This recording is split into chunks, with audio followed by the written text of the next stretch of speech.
Ice. Is it pretty enough? Made it on the plane, didn't even bat an eye at my backpack, but I think it might be a little too big, so. 18 days, 3 countries, and 1 unforgettable adventure. Our journey begins in Iceland. Yeah, it's raining, it's cold, there's oblivion ahead, there's nothing for miles, just smog. Welcome to Iceland.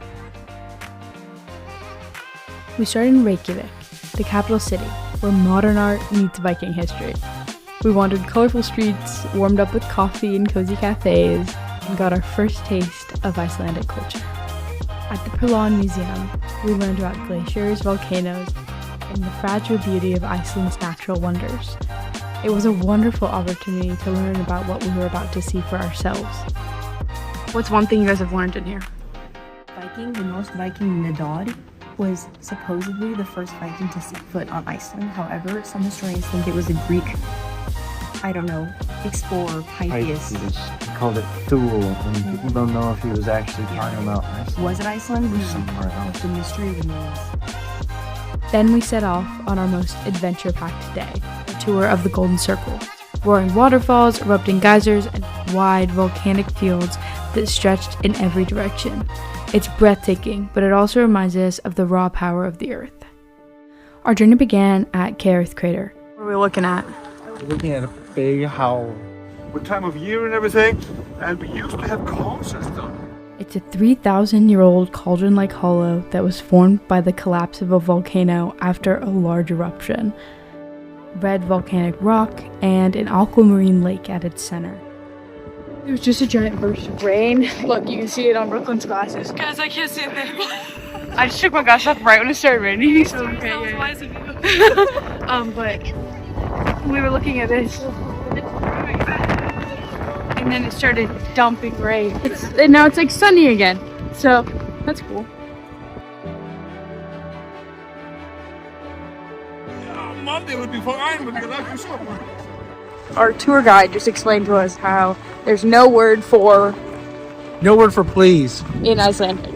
But what do they say instead? Do it. So I'm not saying please the rest of the trip. Oh my goodness.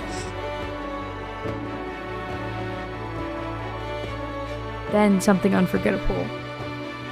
We snorkeled in the Sulphur Fissure. Crystal clear water so pure you can drink it as you swim. And the craziest part, we're floating between 2 continents. We got done snorkeling.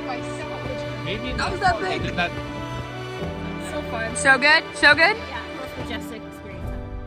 Later, we geared up, crampons, ice axes and all, to hike across a glacier. Stepping onto ice that's thousands of years old. It was breathtaking, and it was beautiful. We saw crevices, blue ice, and the signs of a glacier slowly melting. Climate change isn't just a headline here, it's something we can touch and walk on. Nearby, we enter the Katla ice caves, glowing icy tunnels carved deep into the glacier. The walls shimmer with layers of volcanic ash and crystal blue ice, a frozen history of eruptions and seasons stacked together. It's beautiful, and it's definitely fragile. That's part of why Juniors Abroad is more than a trip. It's a class about sustainability, culture, and seeing the world through new eyes. Iceland was the perfect classroom. Almost all of its energy comes from renewable sources, geothermal heat, waterfalls, and even wind. After 8 days in beautiful Iceland, we took a plane to Sweden. And Stockholm greeted us with cobblestone streets and a mix of old and new. Sweden also pushes us to think about the future. The country has a bold goal, becoming fossil fuel free by 2040. Between fikas, palaces, and design museums, Stockholm showed us how history, culture, and innovation live side by side. Our last leg of the trip took us on one of the most beautiful train rides in the entire world, on our way to Denmark. When we got to Copenhagen, it felt like a city built for both wonder and everyday life. Canals cut through colorful neighborhoods, bikes gliding past, and every corner felt so alive. We explored the Rosenborg Castle, packed with royal treasures. The Danish Design Museum showed us how creativity shapes daily life. And we even took a boat tour, winding through canals, under bridges, and at night, Tivoli Gardens sparkles with lights, music, and laughter. Between street food, museums, and time with friends, Denmark gave us both history and play. By the end of our trip, we'd seen glaciers, castles, cities, and museums. But the true highlight for me wasn't just the places, it was the people. Strangers who shared their stories, locals who welcomed us in, and classmates who became lifelong friends. And that's what Juniors Abroad is really about. It's about learning from the world, not just looking at it.